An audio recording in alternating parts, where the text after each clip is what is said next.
E aí, galera, tudo bem com vocês? Aqui é a professora Pamela e hoje a gente vai falar sobre o núcleo celular. Então, a gente vai continuar falando das estruturas da célula e agora a gente vai detalhar um pouquinho mais a parte do núcleo.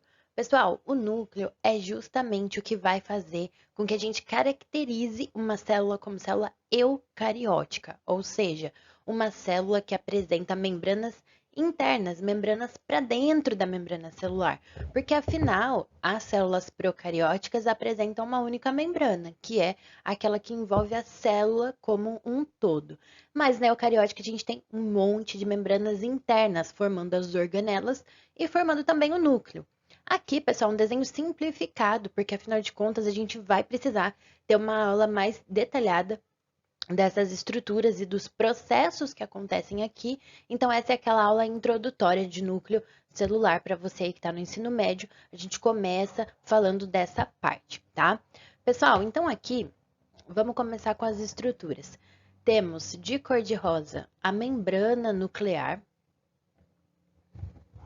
Temos também aqui de roxo o nucleolo. E aqui de verde a gente tem o nosso DNA, como eu falei de forma simplificada. Vamos começar pela membrana? Pessoal, essa membrana nuclear ou carioteca, você pode observar que ela é feita aqui no nosso desenho de forma dupla. Então, a gente tem uma membrana aqui e outra aqui, ó. Certo? Então, a gente tem duas camadas. Essa membrana dupla forma o que a gente chama de revestimento ali do núcleo ou membrana nuclear. Dentro desse espaço onde a gente tem as duas membranas, a gente vai ter o que a gente chama de espaço perinuclear, tá? Pessoal, então, cada membrana nuclear vai ter duas camadinhas. Essas duas camadinhas vão compor esse revestimento, só que vocês reparem aqui também que nós temos os nossos poros. Olha só, vou atravessar todos eles aqui, tá? Então, o núcleo, ele se comunica com o seu exterior, tá? Pessoal, essa membrana dupla, ela vai ser proveniente, diretamente associada com a membrana do retículo endoplasmático rugoso. Então, se você se lembrar lá da nossa aula de célula, eu vou deixar aqui, né, da célula animal, da célula vegetal, a parte do retículo endoplasmático, a gente tem essas membranas, essas bolsas, todas cheias de ribossomos, quando a gente está falando do retículo endoplasmático rugoso. Então, esse retículo, as suas projeções envolvem ali o DNA formando esse núcleo, tá? Lembrando que aqui a gente está falando de um núcleo na intérfase, um núcleo interfásico. Por quê? Porque esse núcleo vai estar constituído dessa maneira apenas quando a gente está falando de uma célula que não está em divisão celular. Então, se a gente estiver falando de uma célula que está naquele momento de divisão celular, não vai ser assim, ele vai se desmanchar para fazer a divisão celular, não vai haver mais esse núcleo constituído e íntegro, tá? Então, aqui a gente está visualizando uma célula em momento entre uma divisão e outra, ou seja, não está acontecendo divisão celular. Pessoal, muito importante a gente saber que essa membrana, ambas, tá? Ambas as membranas aqui, elas vão ser constituídas de lipídios e proteínas, aquela estrutura similar à membrana plasmática, tá? Então, a membrana tem uma constituição similar em todas as estruturas. Como aqui a gente tem um revestimento derivado do retículo endoplasmático rugoso, a gente vai ter também ribossomos aderidos a essa membrana nuclear. Então, é muito importante lembrar disso também. Pessoal, esses poros, eles vão ser muito importantes. Por quê? Porque, como eu falei para vocês, a gente vai ter uma comunicação. Do lado aqui de fora, a gente vai ter o nosso citoplasma, aquele material aquoso, onde a gente vai ter mergulhados nutrientes, proteínas, várias estruturas, vários tipos de moléculas e também as organelas celulares ali em torno do núcleo. Mas do lado de dentro, lá do núcleo, a gente também vai ter um líquidozinho aquoso, né, um material com água e substâncias diluídas para formar o que a gente chama de nucleoplasma. Então, a gente tem o citoplasma e o nucleoplasma, tá? Também pode ser chamado de cariolinfa, ou como se fosse a linfa ali da parte interna da carioteca. O que é legal a gente comentar aqui? Esses poros, eles vão promover essa comunicação que é relevante demais para o funcionamento metabólico da nossa célula. Então, o que acontece? a gente precisa que moléculas consigam fazer os movimentos de entrar e sair desse núcleo. Por quê? O DNA, por exemplo, ele vai estar guardadinho ali, mas esse DNA vai permitir a produção de RNA, por exemplo. E o RNA precisa sair do núcleo para ter as suas funções sendo desenvolvidas no citoplasma.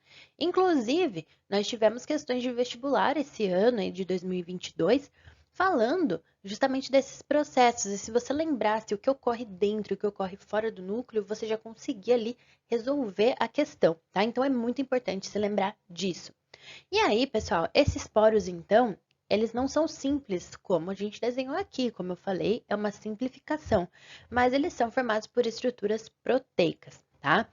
Pessoal, dando continuidade, vamos falar agora do nucleolo, porque o nucleolo, ele é muito importante, porque ele é uma estrutura que a gente sempre vai encontrar ele desenhadinho, como a gente está vendo aqui, ó. É uma bolinha ali dentro do núcleo, tá? Só que é muito importante a gente lembrar que na vida real ele não é uma estrutura membranosa, ele não é uma bolsa de membrana. Como a gente tem essa impressão quando a gente olha um desenho de célula. Eu até fiz da mesma maneira para mostrar para vocês, tá? Mas não é exatamente assim. O que vai ser o nucleolo na vida real? O nucleolo, ele é uma região do núcleo, uma região em que a gente vai ter o local ali de fabricação dos ribossomos. Os ribossomos, eles são constituídos de proteína e de RNA ribossômico principalmente. Então, vai ser uma região onde vai ter fabricação desses ribossomos.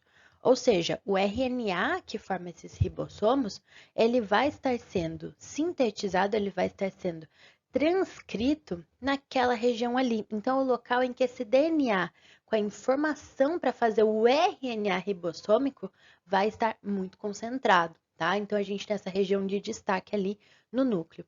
Os núcleos, eles podem ter mais de um nucleolo, tá? Assim como as células podem ter mais de um núcleo. Então, temos, por exemplo, protistas que apresentam mais de um núcleo. Temos células que apresentam um núcleo só, como a maioria do nosso corpo. Se a gente pegar células como o músculo cardíaco do coração, ele vai apresentar mais de um núcleo. E se a gente pegar nossas células sanguíneas, as hemácias, os glóbulos vermelhos, não tem núcleo, porque no seu processo de maturação, esse núcleo é perdido. Então, a gente tem diversas situações aí para poder verificar a presença e ausência de núcleo, tá? Pessoal, e por último, a gente tem um componente muito importante que é o nosso DNA, tá? Então, fiz aqui de verdinho essas tirinhas representando as moléculas de DNA e a gente vai comentar um pouquinho mais em detalhes. Essas moléculas, né, o DNA, ele vai aparecer na forma de pedaços. Então, o nosso DNA não é uma molécula grandona só, tá? São várias moléculas que a gente costuma chamar de cromossomos.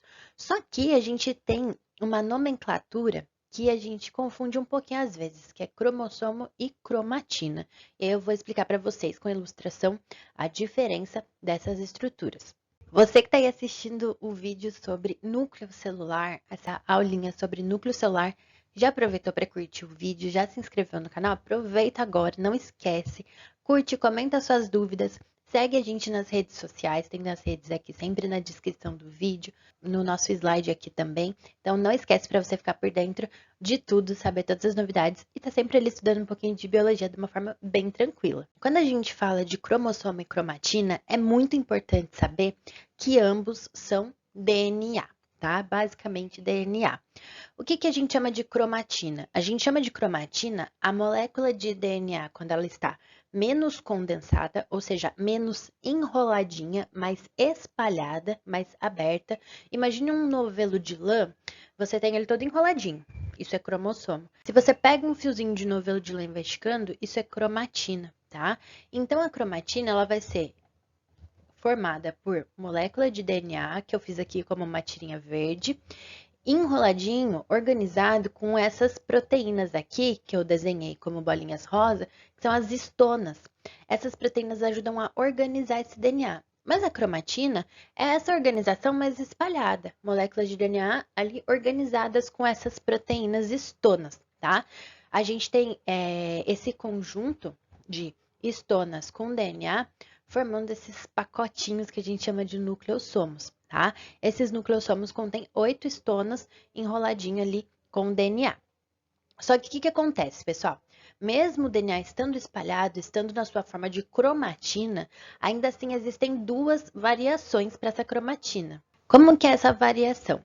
A gente tem o que a gente chama de eucromatina, eu mesmo, tá? Começa eucromatina, que é quando a cromatina ela está mais espalhada, na sua forma mais espalhada, mais esticadinha. Essa situação, pessoal, aqui a gente está vendo, né, com zoom, mostrando até as estonas, e aqui um pouquinho menos de zoom, mostrando a fita aí, mas imagine que ela está com essas estonas. Essa eucromatina é a porção de DNA que está ativo, que está ali funcional na célula, ou seja, esse DNA está espalhado o suficiente para que haja replicação desse DNA, fabricação de mais DNA, ou transcrição, ou seja, aquele DNA pode ser utilizado como molde para fabricar o RNA. Então, a gente tem essa situação. Só que tem regiões das células que vão estar com o DNA um pouco mais enroladinho. Ainda não chega a ser um cromossomo, mas tá mais enroladinho, que é a heterocromatina, tá? A heterocromatina, ela vai estar mais enrolada, por quê? Porque ela está inativa. Ela vai estar organizada porque ela não precisa daquela informação ali disponível para transcrição, para replicação. Não, aquele DNA ali não está sendo usado. Então, vamos dar um exemplo. Temos uma célula da pele. A célula da pele ela vai precisar utilizar alguns tipos de genes para obter as características de célula da pele. Uma célula de um músculo, por exemplo, precisa de outras características ativas. Então, os genes que estão em uso são diferentes. Por isso que a gente tem regiões aqui do nosso DNA que vão se manter enroladinhas, guardadinhas, porque não está precisando usar. Isso a gente chama de heterocromatina.